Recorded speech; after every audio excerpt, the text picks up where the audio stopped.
Well, so we are here with Richard Sr. and Richard Jr., and there's a little bit of background that we could go into about why we're here. I think we'll save that for an eventual maybe intro video that we could produce, but basically what we want to do is try to tell the story of at least one idea for today, and then hopefully many more. But like I said, I have my father here, and Mr. Richard, are you ready to talk a little bit about one of your brainchilds, Castachio Nuts, LLC?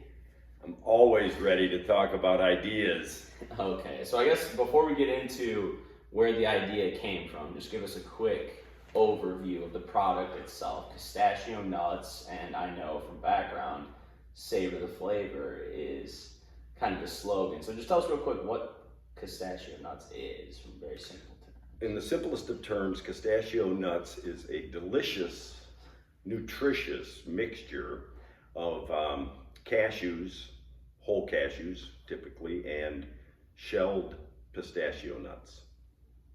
Okay, great. Well, I'd like to start kind of very from the beginning. Obviously, I'm fortunate enough to know a little bit of this backstory, but at the first point in your mind, when did that kind of click in your head of Castachio Nuts? Or where did the name come from? Because that's obviously a big part of this product. It's a funny thing. It's a funny thing about ideas. I began mixing, as you recall, the pistachios with shelled pistachios in about a 50-50 mixture, taking them to family parties in a little Ziploc bag.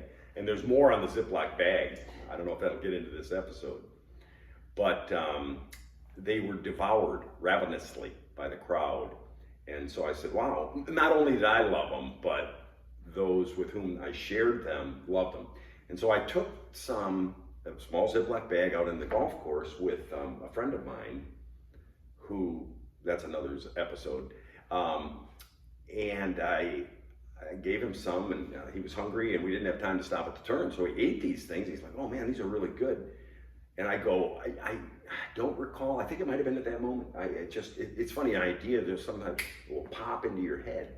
And I said, oh yeah, I call them Castachio Nuts. It's a mixture of cashews and pistachio. He goes, I really like that idea. I go, yeah, I do too, and they're delicious and nutritious. And so he goes, geez, we ought to do something with it. And I'm like, oh yeah, okay, let's do something with it. Well, so he's an attorney. I think he might still be an attorney, but he might be in jail. But he's like, I'll protect it. So there's so many important variables to these stories. But so he went and actually trademarked the name Castachio Nuts.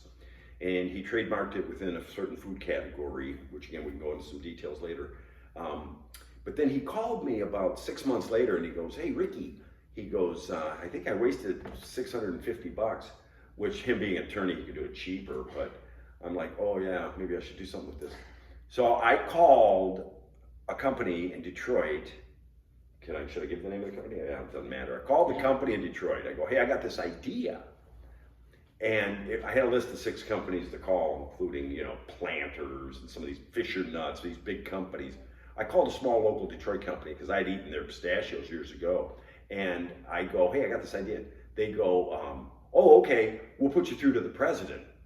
And I'm like, feet don't fail me now. So a guy named Bill, really good guy. That's a whole nother episode too. He goes, hi, this is Bill. How can I do for you? One thing led to another. We end up going down to Detroit and we go into this guy's office, and I got my little Ziploc bag of mix of cashews and pistachio, no lie. And we had a piece of paper that said we owned the rights, trademark rights to Castachio, the name, within a couple of food categories, snack food categories. There's hundreds of trademark protected arenas, shall we say. And one thing led to another. He said, we like this. We ended up signing a deal with them to get a percentage of the sales. And I don't know how far you want to go on that path, Rick. Well, I have a couple questions. Okay, we can pause right there, but there's some really very interesting stuff that the people might want to hear in future episodes. We'll keep coming back. Yeah, but I'm just kind of curious about how that conversation went, and specifically what got with Mr. Bill. Germack, what do you think had them interested enough to pursue a deal with you guys as, very early idea? What do you think, I guess, got them interested? That's a great question. There were probably several variables. An important part of it was we had the name protected. That was important. So we went in with some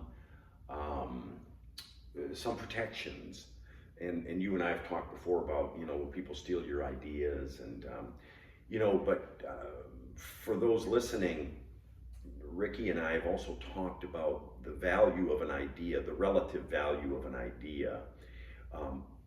So to answer the question, they're a nut company. I don't know if we caught them at the right time, or perhaps it was a combination of things. They were looking for new products. They liked the name.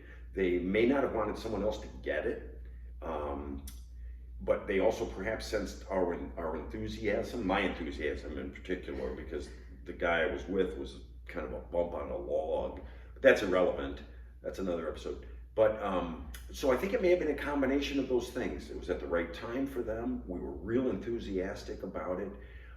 And then we ended up working with them very closely to develop the packaging. And by the way, you can go out and visit Castachio.com or CastachioNuts.com and actually see what this simple idea from a Ziploc bag with a little piece of paper that said we own the name, trademark name Castachio, translated into in terms of an actual product that's still on the market today.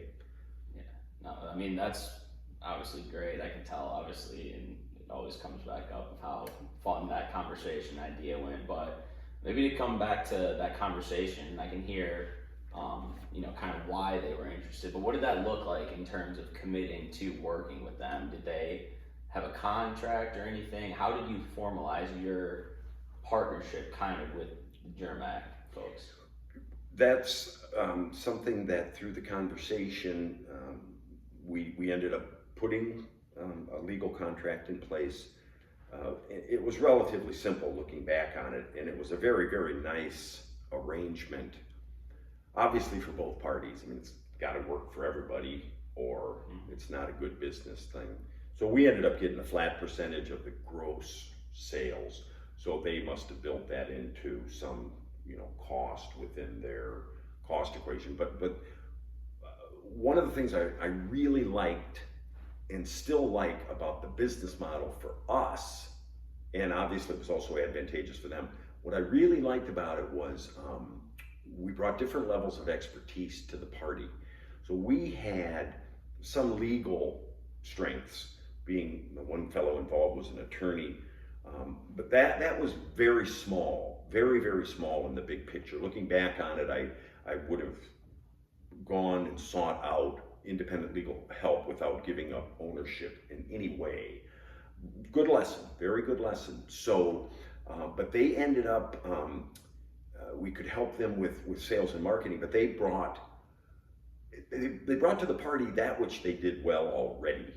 They were very good at acquiring commodities, the cashews and the pistachios, packaging them, warehousing, and then fulfilling.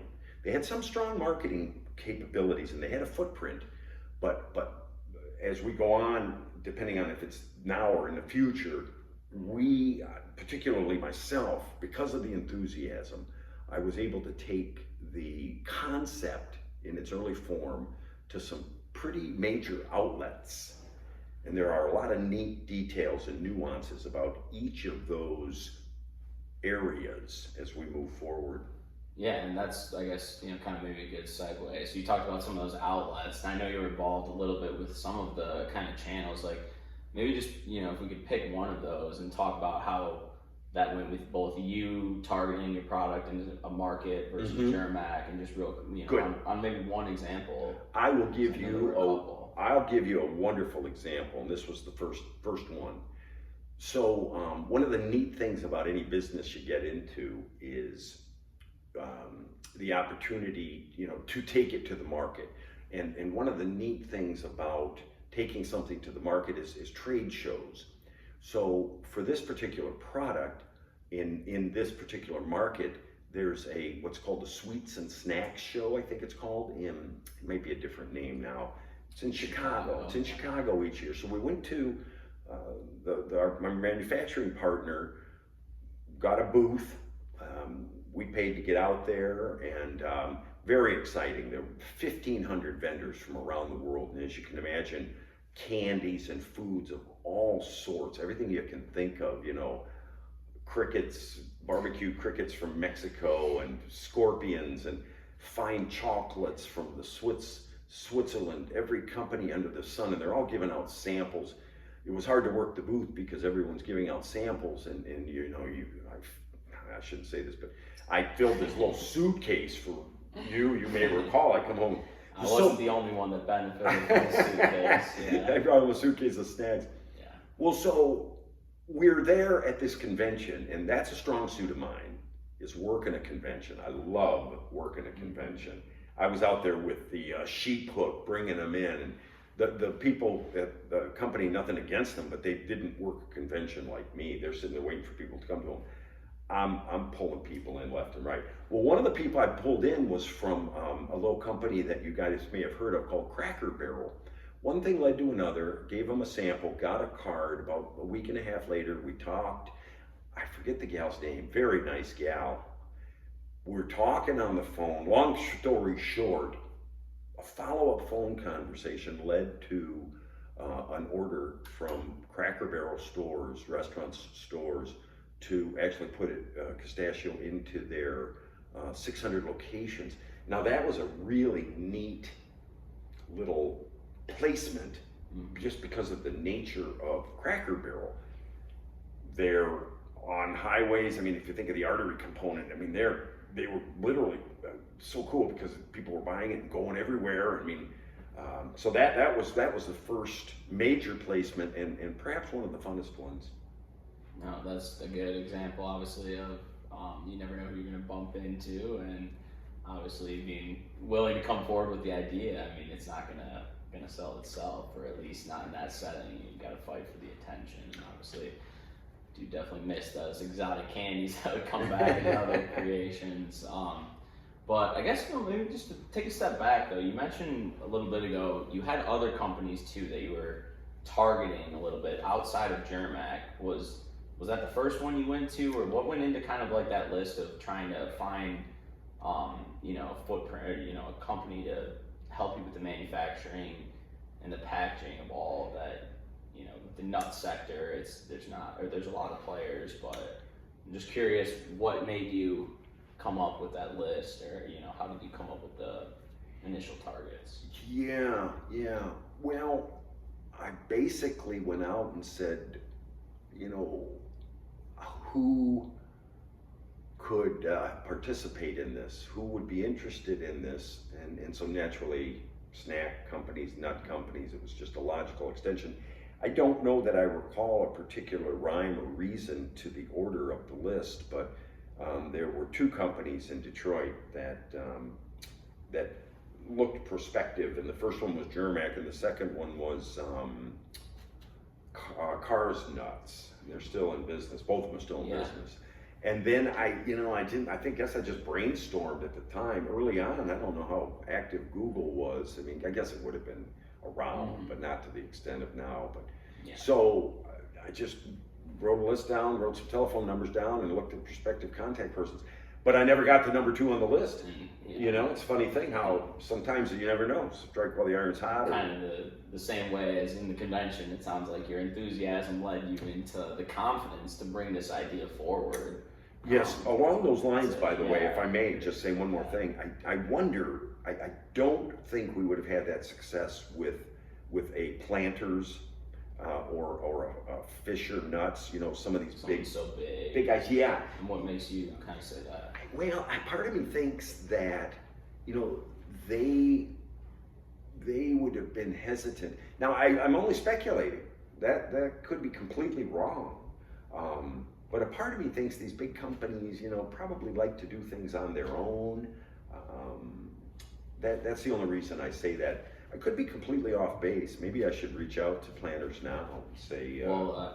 I guess then that's kind of a good segue there too. I guess where would you say Castachio Nuts is at now? If there was, possibly somebody that was looking for a new exciting product at a nut company they might be involved with, is it, I guess, being sold still, or physically do you still own it? It is still being sold. The original partnership still exists. That again, it isn't being actively marketed as it once was. So as you know, because you know a lot about this, a lot of people, we had several very, very solid placements that for a number of reasons didn't pan out. So it was tried regionally at Sam's Club. It was tried regionally at Costco. It was tried regionally at Kroger. I think Bed Bath and Beyond. So we had some really good placements, but some big names there, definitely, with some widespread. Some very, very solid names. What the product needed was a lot more marketing support. So when you go into a Sam's Club or a Kroger, you're going to have a choice of multiple snack, some of them nuts, but multiple snack options that it kind of has to stand out, and it has to have a certain price point. And these are details we can perhaps have to go into later, which is one of the reasons I kind of lost some enthusiasm on it, to be honest with you, is a number of reasons. But one of them was the margins are real slim. So we found ourselves having to cut deals and lower discount, lower just to get it moving sometimes. Just to get the deal. Or sometimes, obviously, in the food business, they can't sit there forever. Correct. There's an expiration date. A lot of those types of things come into play big time.